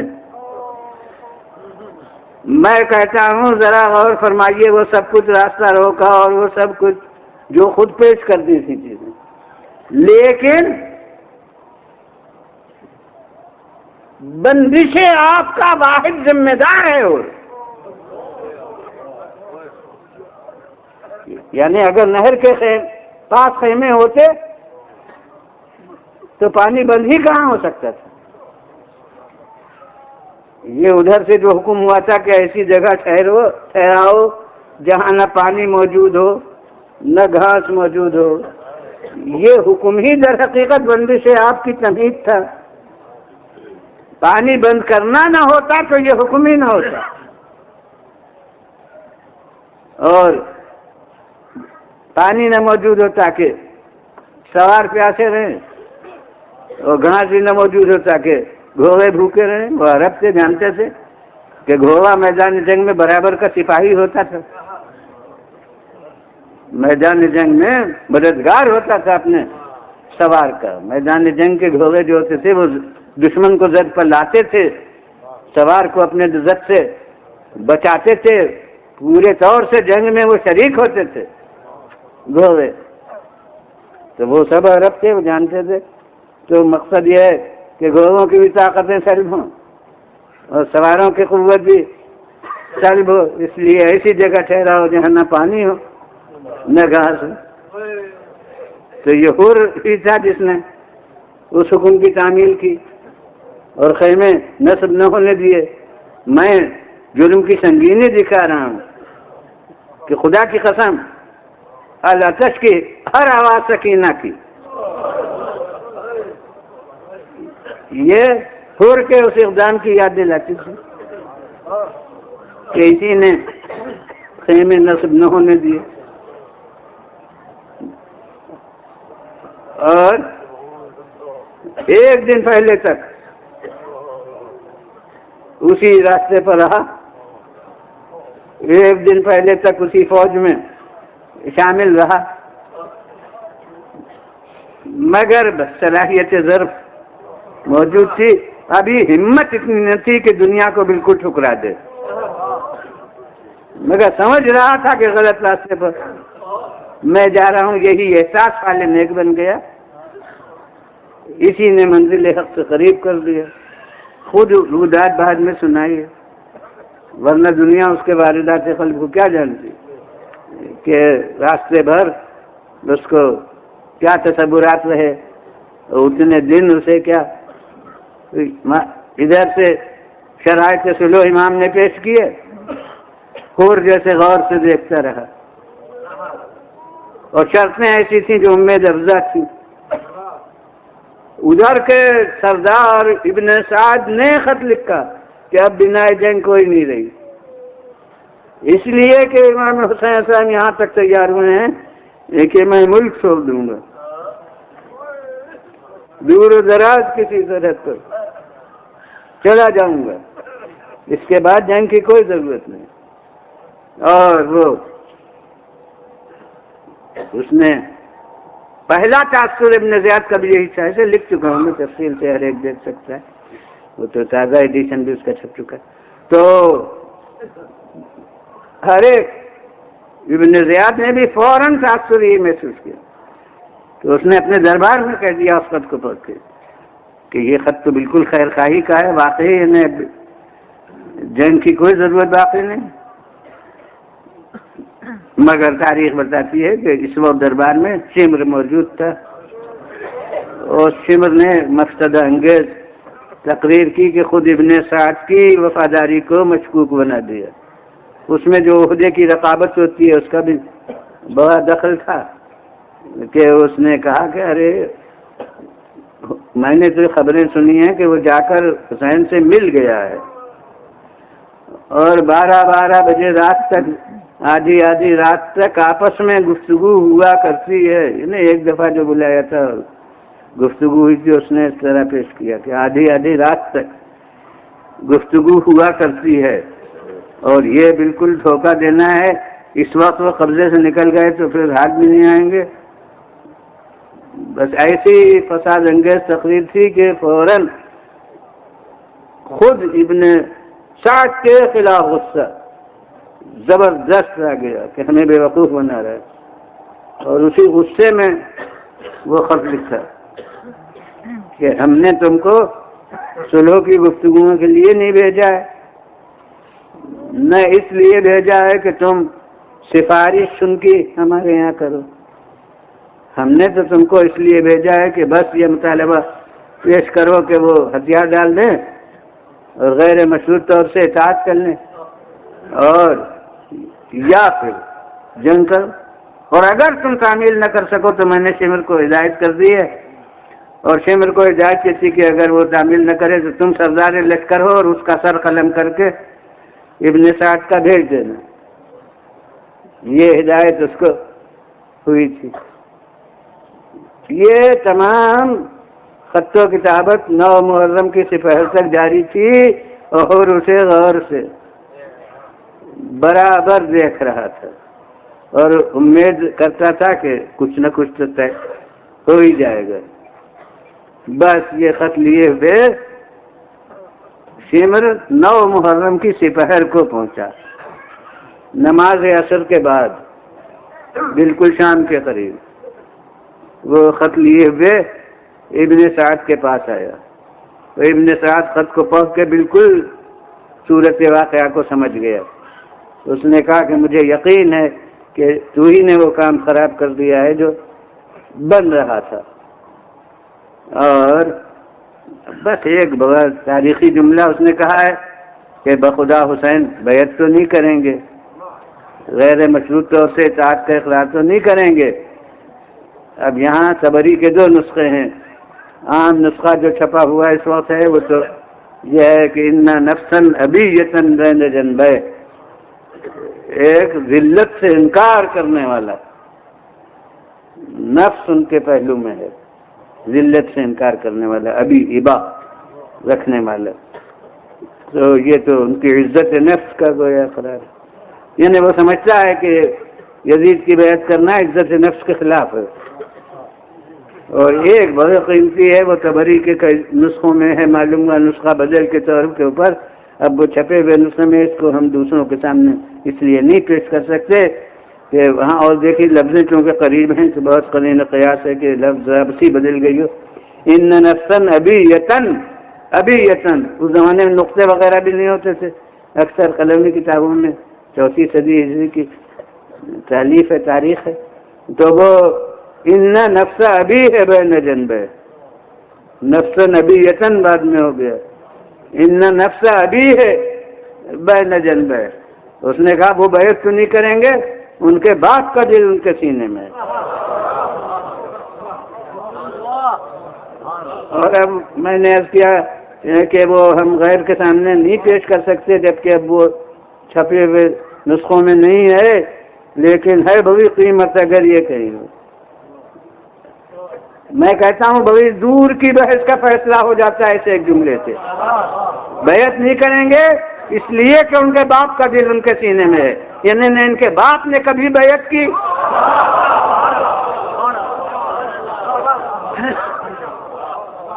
نہ یہ بیعت کریں گے۔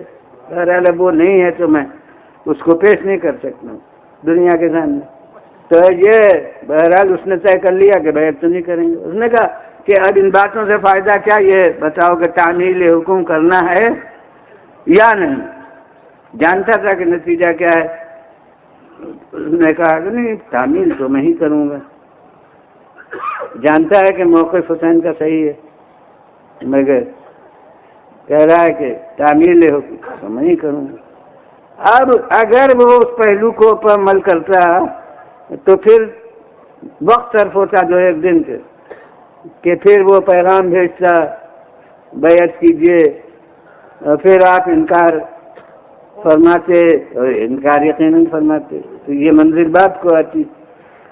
لیکن کیونکہ اسے طے کر لیا اس نے کہ یہ چیز حماقت سے پیش کرنا غلط ہے، کوئی فائدہ ہی نہیں، کوئی حاصل ہی نہیں، لہذا اب اپنی وفاداری کے ثابت کرنے کے لیے عاجلانہ قدم اٹھانا تھا، اور اب ایک دم سے حملہ کر دیا بغیر اعلان۔ یعنی وصولوں کی گفتگو جاری تھی، اس پس منظر میں بس ایک دم سے حملہ ہو گیا۔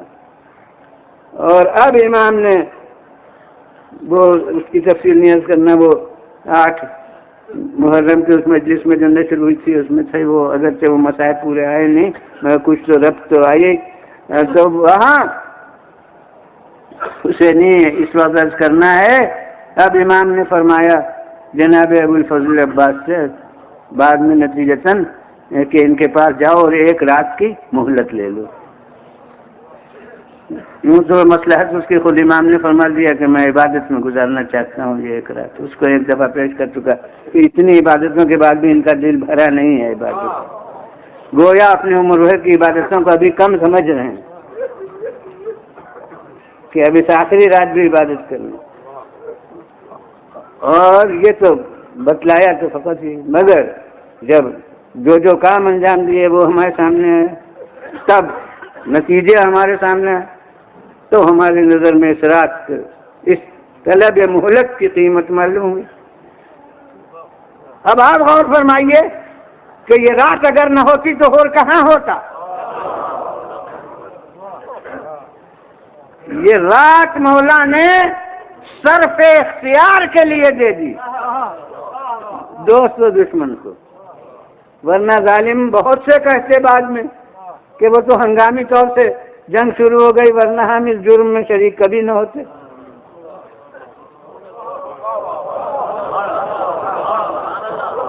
اور اصحاب امام کے متعلق غلط فہمی رہ جاتی کہ وہ تو ایک دم جنگ شروع ہو گئی سب پھنس گئے، ورنہ موقع ملتا تو کتنے چلے جاتے۔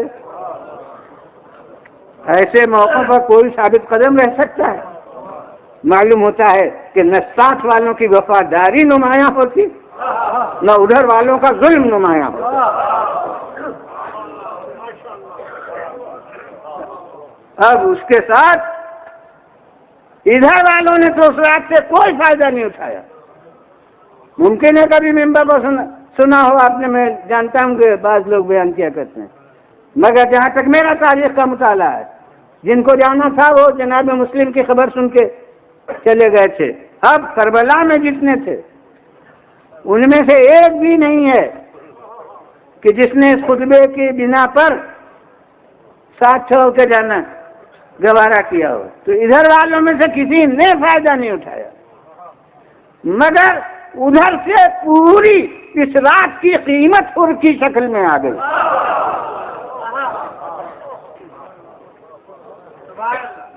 اور میں کہتا ہوں کہ حقانیت ایمان پر کتنی بڑی مہر تصدیق ثابت کر دی کہ جتنے ہمت شکن اسباب ہو سکتے ہیں وہ سب ادھر تھے، اور جتنے ہمت بڑھانے والے اسباب ہو سکتے ہیں وہ سب ادھر تھے، مگر کوئی جھوٹی روایت نہیں کہ ادھر کا کوئی ٹوٹ کر ادھر گیا ہو، مگر ادھر کا ایک معمولی نہیں، ایک حصہ فوج کا سردار وہ ادھر آ گیا۔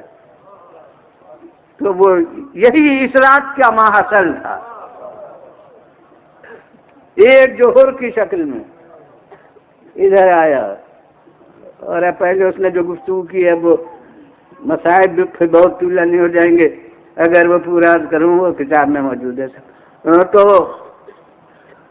پہلے جیسے اسے یقین نہیں آتا کہ واقعی جنگ ہوگی، وہ ابن سعد سے گفتگو کی، اس نے کہا کہ نہیں ضرور جنگ ہوگی۔ اب وہ چلا اپنا ارادہ کر کے، مگر چاہتا تھا کہ نمایاں نہ ہو، ورنہ یہیں ابھی گرفتار ہو جاؤں گا تو منزل پہ بھی نہ پہنچوں گا، ایسے ہی گناہگار ہو جاؤں گا۔ لہذا ابھی اس نے اپنے مقصد کو چھپایا، گویا اتنی بصیرت ایمانی پیدا ہو گئی ہے کہ تقیے سے ابھی کام لے رہا ہے۔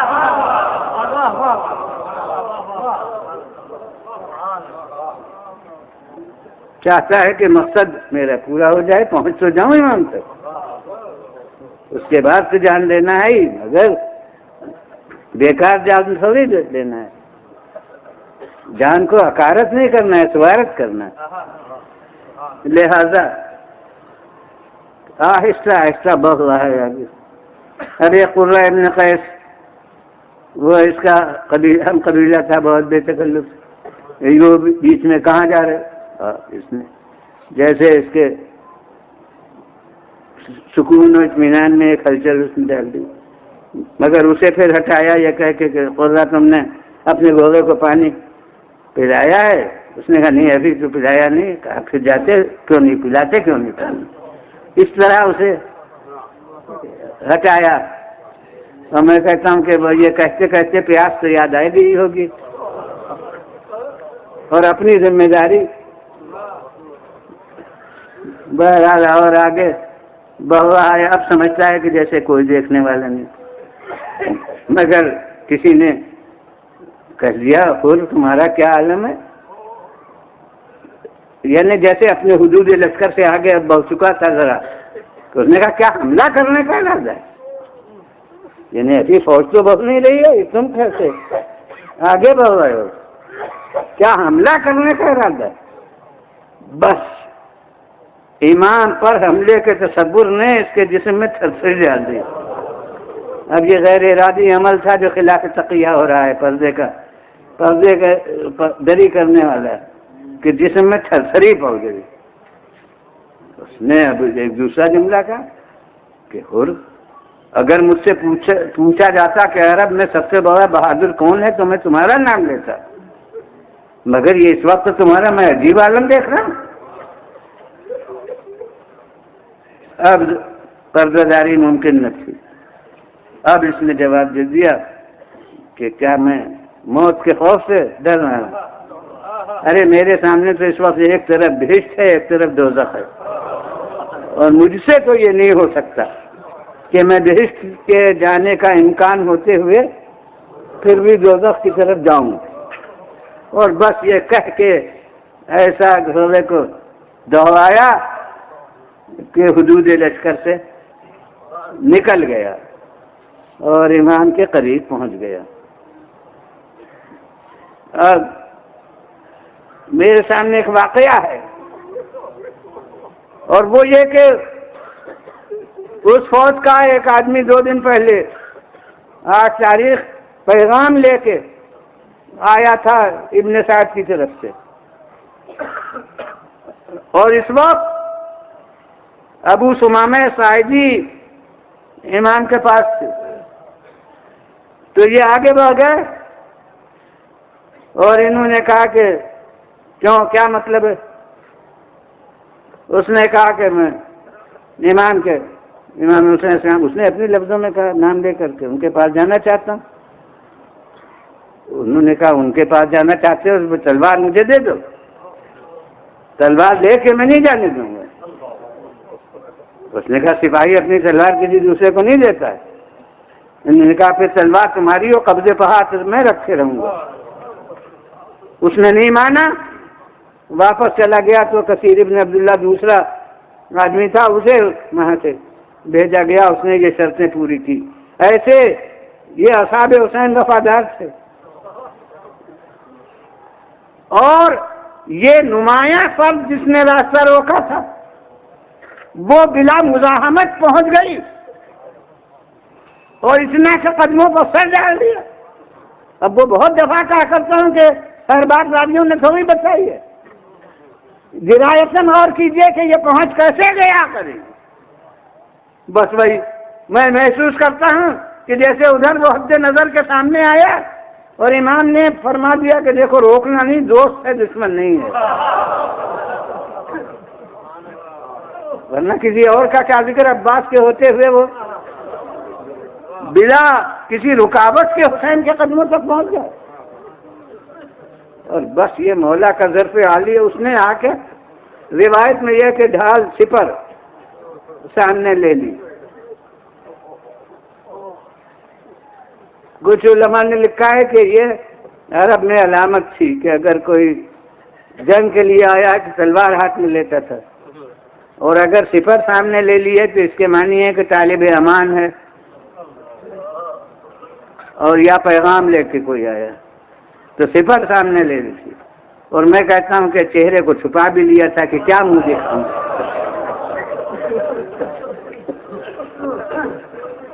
سپر کو سامنے لیے بھی آیا اور پیروں پر امام کے گھوڑے پر سوار تھے، قدموں پر سر رکھ دیا۔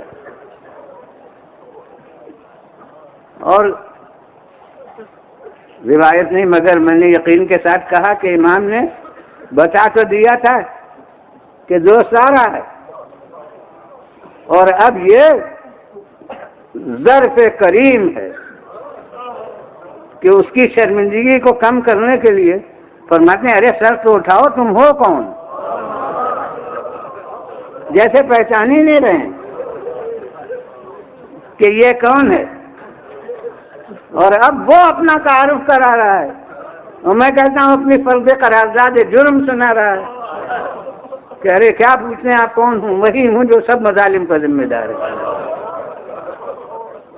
وہی ہوں جس نے راستہ روکا، وہی ہوں جس نے آپ کو جہاں جانا چاہتے تھے واپس جانا چاہتے تھے نہیں واپس ہونے دیا، میں ہی ہوں جس نے نہر سے خیمے کھنچوائے۔ سب کچھ اس نے خود اپنے جرائم پیش کر دیے، اور اس کے بعد کہا کہ کیا اس کے بعد بھی میرا گناہ معاف ہو سکتا ہے؟ اور امام نے بغیر کسی تمہید کے فرما دیا کہ ہاں ہم نے معاف کیا، اللہ بھی معاف کرے گیا، ضمانت ہے اللہ کی طرف سے۔ بس ارباب اعضاء مجھے زیادہ مسائل نہیں پہنچنا ہوتے، اور بحمداللہ آپ مجھ سے عادی ہو گئے ہیں کہ زیادہ طلبگار بھی نہیں ہیں۔ میں کہتا ہوں کہ مولا نے ایک دفعہ تو فرمایا کہ اچھا پھر ٹھہرو ذرا تھوڑی دیر ٹھہرو۔ اس نے کہا حضور سب سے پہلے آیا تھا روکنے کو، تو اب سب سے پہلے جانا چاہتا ہوں۔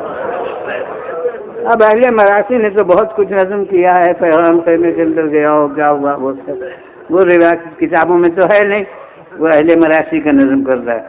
بس امام نے بس ایک دفعہ کہا تھا کہ ذرا ٹھہرو تو، اور اس نے جب کہا کہ نہیں میری تمنا یہ ہے کہ پہلے آیا تھا تو پہلے ہی جاؤں، تو اب امام نے نہیں روکا۔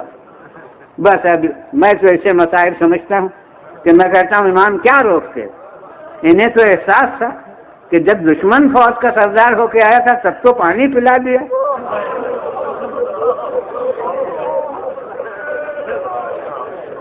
اور اب اپنا مہمان ہو کے آیا ہے تو ایک جرعہ آب نہیں ہے جو مہمان کی ضیافت ہو سکے، تو اگر پانی پلا نہیں سکتے تو پیاسا بھی کیوں رکھیں؟ لہذا امام کا بھی مقصد یہ تھا کہ ابھی آیا ہے تو ابھی جائے، اور اس سے اصول طے ہوا کہ جسے پہلے سیراب کرانا ہے اسے پہلے بیچنے ہیں۔ خاص الخاص صاحب حبیب ابن مظاہر وغیرہ دوپہر تک ہیں، اور کچھ اصحاب دوپہر کے بعد تک ہیں، اور جب تک اصحاب میں سے ایک بھی ہے عزیز کوئی نہ جائے۔ یہ نہ بھیجنے کا سبب کیا ہے؟ مولا نے حکمن جیسے روکا ہے کہ خبردار جب تک اصحاب میں سے ایک ہے تب تک عزیز کوئی نہ جائے۔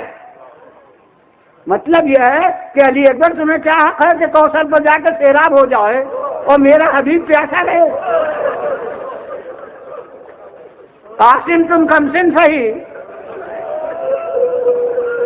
مگر میرا بھوا مجاہد مسلم ابن اوسجا چشمہ لب رہے اور تم جا کے سیراب ہو جاؤ، اس کا سبب کیا ہے؟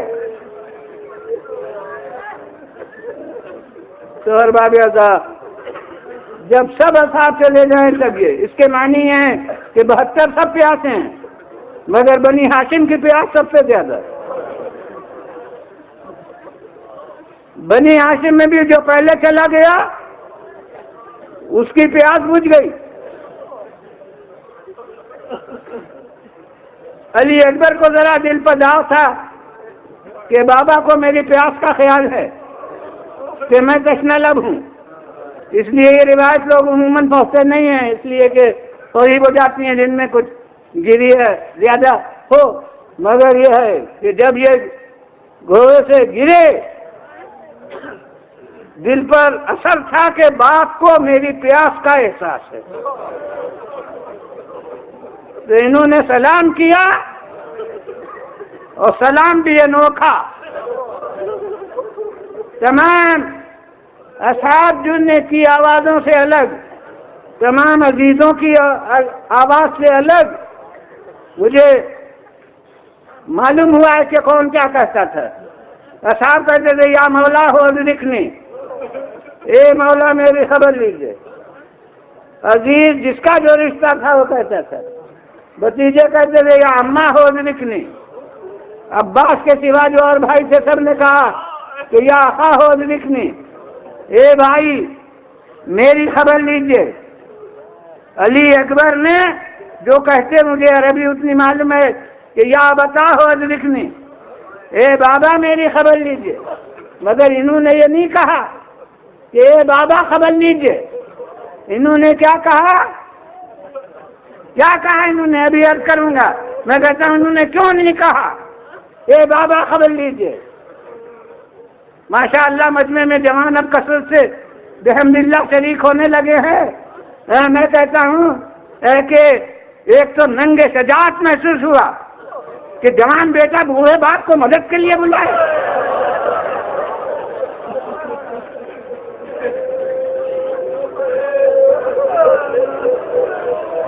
تو انہوں نے یہ نہیں کہا کہ مولا خبر لیجئے، اور پھر یہ بھی احساس ہوگا کہ جو پکارتا تھا اور بابا جاتے تھے تو کم سے کم میں ساتھ ہوتا تھا، اب میں پکاروں تو کون ہے جو باپ کے ساتھ آئے؟ اس لیے انہوں نے وہ یہ نہیں کہا کہ بابا میری خبر لیجئے، انہوں نے کیا کہا کہ یا بتا علیکہ منی السلام، اے بابا میرا سلام قبول کر لیجئے۔ مطلب کیا ہوا کہ بابا زحمت کرنے کی ضرورت نہیں ہے، بس میں نے اپنا فرض ادا کیا، جان قربان کر دی، بس اب میرا سلام لے لیجئے۔ مگر ممکن کہا تھا کہ جو جون غلام ابوذر تک کی لاش میں گیا ہو وہ اب شبیہ پیغمبر کی لاش میں نہ جائے، اس لیے امام چلے۔ اب اسے نہیں عرض کروں گا، مگر بس اب اللہ علیکہ منی السلام، اے بابا میرا سلام لیجئے۔ اور وہ جو اپنی پیاس کے احساس کا صدمہ تھا کہ باپ کو میری پیاس سے تکلیف ہے، تو اس کے ساتھ یہ کہتے ہیں کہ یا بتا علیکہ منی السلام، اے بابا میرا سلام لیجئے۔ ھذا جدی سقانی بکاسہ الوفا، ارے یہ میرے دادا علی خورم میں ہیں، ان کے ہاتھ میں 2 جام ہیں، ایک جام مجھے دیا ہے اور ایسا پلایا ہے پانی کہ جس سے پیاس بالکل بجھ گئی، اور اے بابا ایک جام اور ہاتھ میں ہے، فرماتے یہ میرے بچے حسین کے لیے ہے۔ ارے وہ 3 دن کا بھوکا پیاسا آ رہا ہے۔ الوسیلہ صلوات۔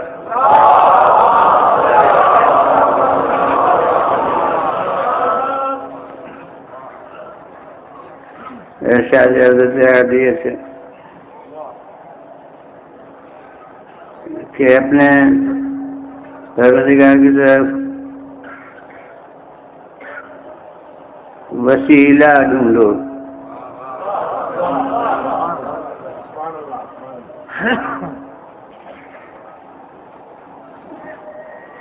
الہ ہے یعنی ضمیر ہے اس کی طرف، اور وہ کون؟ اس کا ذکر پہلے ہوتا ہے ضمیر کے مرجع کا کہ اللہ، تو اس کی جانب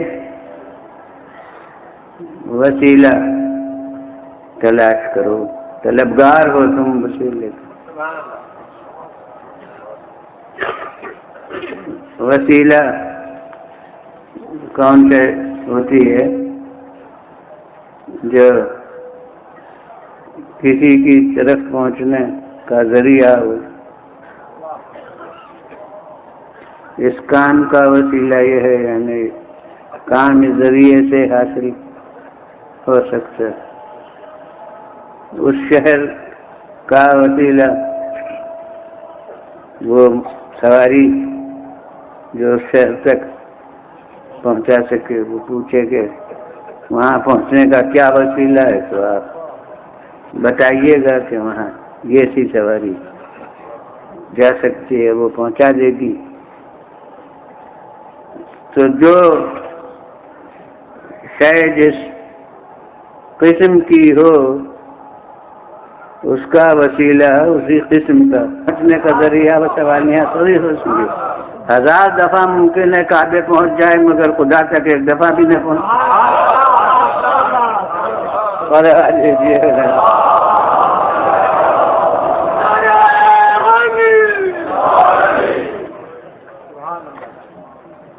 اسی طرح سے فرض کیجیے کہ غذا کی طرح وسیلہ جو ہوگا اس کا مقصد کھانا ہوگا، تو وہ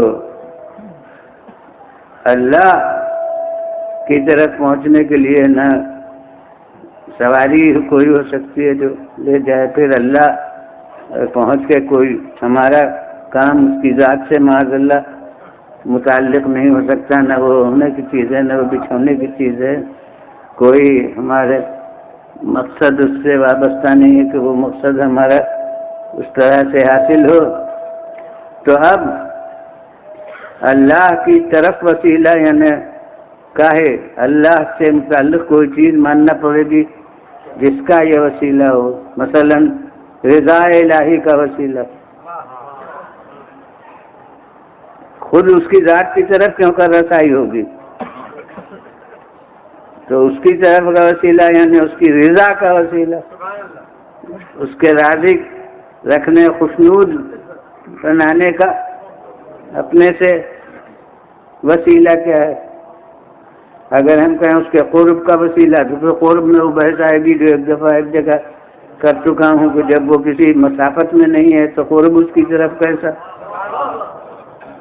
تو وہاں مجھے بہت دیر تک اپنے قربت اللہ کی تشریح کرنا پڑی تھی کہ یہ قربت اللہ کیا معنی ہوتے ہیں، اللہ کی طرف نزدیک ہونے کے لیے، یعنی کیا اس نماز سے پہلے ہم 10 کوس دور سے اور اس نماز کے بعد اب 1 میل کا عمل صالح کی تعبیریں مختلف ہیں، کہیں پر آمنوا واتقوا ایمان لائیں اور پرہیزگار رہیں، کہیں پر آمنوا واحسنوا ایمان لائیں۔ اب یہ احسنوں کی لفظ جو ہے اس میں ہمارے اردو دا طبقے کو بہت سی دشواری ہوتی ہے، غلط فہمی میں مبتلا ہوتے ہیں، کیونکہ ہمارے ہاں بعض عربی لفظیں اردو میں آ گئی ہیں مگر معنی بدل کے، عربی میں اصل میں اس کے کچھ اور معنی ہیں، لفظ وہی ہے ہماری اردو کے، مگر اس کے معنی اب ہماری زبان میں کچھ اور ہو گئے۔ مثلا یہ احسان کی لفظ ایسی ہے کہ ہم جب لفظ احسان کہتے ہیں تو اس سے وہ مفہوم نہیں نکلتا جو عربی میں لفظ احسان کا ہے، اور اس لیے جب عربی کی لفظ میں احسان دیکھتے ہیں تو ہم اسے اپنے اردو مفہوم پر ڈالتے ہیں۔ ہمارے یہاں احسان ایک بار منت کا ثبوت دیتا ہے، یعنی کسی کے ساتھ بلا استحقاق کوئی حسن سلوک کیا جائے تو اسے ہم کہیں گے احسان۔ اسی لیے مثلا کسی حساب پر آپ کا قرضہ ہو اور وہ قرضہ آپ کا جو آپ کا مطالبہ تھا وہ لا کر آپ کو دے دیں، آپ کہیں گے کہ آج کل مجھے بڑی ضرورت تھی، آپ نے بڑا احسان کیا۔ وہ کہیں گے ارے احسان کیسا، وہ تو آپ کا مطالبہ تھا میرے ذمے۔ تو انہوں نے یہ کیوں کہا کہ احسان کیسا؟ اس کے معنی ہے کہ احسان وہ ہے جو بلا حق ہو، جو فرض کا ادا کرنا ہو وہ احسان نہیں ہوتا۔ لیکن اب ہم ذاکرین سے ایک حدیث سنا کرتے ہیں، ہم ہو جائے گا اور اب ہم اپنی جگہ سے 1 میل ادھر چلے جائیں گے، یا وہ اپنے محل سے معاذ اللہ 1 میل ادھر جائے گا، تو وہ قربت اللہ کیا چیز ہے، اس کے لیے بھی تشریح کی ضرورت ہوا کرتی ہے۔ تو اب قرب الہی کا کیا مطلب، وہ بھی نتیجتاً بھائی کہ مثلا رضا الہی کا ذریعہ کیا ہے، اسی کو کہیں گے کہ اس کی طرف کا وسیلہ۔ معلوم ہوا کہ بغیر وسیلے کے اس کی رضا نہیں ملے گی۔ اگر کوئی چیز ہے جس کی تعبیر قرب سے کی جائے تو بغیر اس کے وسیلے کے وہ قرب نہیں ملے گا۔ اب اس کی طرف قرآن کہہ رہا ہے کہ وسیلہ اختیار کرو، تو جب ہم غور کرتے ہیں تو اصل وسیلہ تو وہ ہے کہ جس کو اس نے اپنے طرف کی اپنی رضا کا ذریعہ بتایا ہے، اور وہ ایمان و عمل ہے، ایمان اور عمل صالح۔ اسے اس نے کہا کہ جو ایسا کرتے ہیں میں ان سے راضی ہوتا ہوں، میں انہیں اجر و ثواب دیتا ہوں۔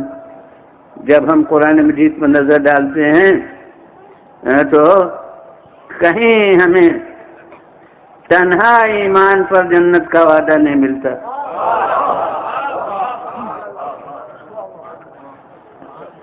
ہر جگہ ایمان اور عمل صالح۔ کبھی حرف عطف کے طور پر کہ الذین آمنوا وعملوا الصالحات، جو ایمان لائے اور جنہوں نے عمل صالح کیا، اسی ہو سکتا ہے۔ اور پھر وہ وسیلہ کاہے کا ہوگا، یہ اس شے سے جو چیز متعلق ہو اس کے حصول کا وسیلہ ہوگا۔ مثلا منزل ہے اگر کوئی تو چونکہ وہ ایک ظرف مکان ہے، ایک جگہ ہے، تو وسیلہ اس کا کوئی جسمانی ہوگا ایسا کہ جو اپنے جنبش اور حرکت کے ساتھ آپ کو اس جگہ پر پہنچا دے۔ کسی غذا کو پوچھئے کہ غذا کا کیا وسیلہ ہے، تو غذا سے متعلق کھانا ہوتا ہے، مطلب یہ ہے کہ کھانے کے لیے یہ کیوں کر مل سکتی ہے، کوئی کام ہو اس سے متعلق انجام پانا ہے۔ اب یہاں کیا ہے، خدا کی طرف وسیلہ، تو خدا نہ ظرف مکان میں مقید ہے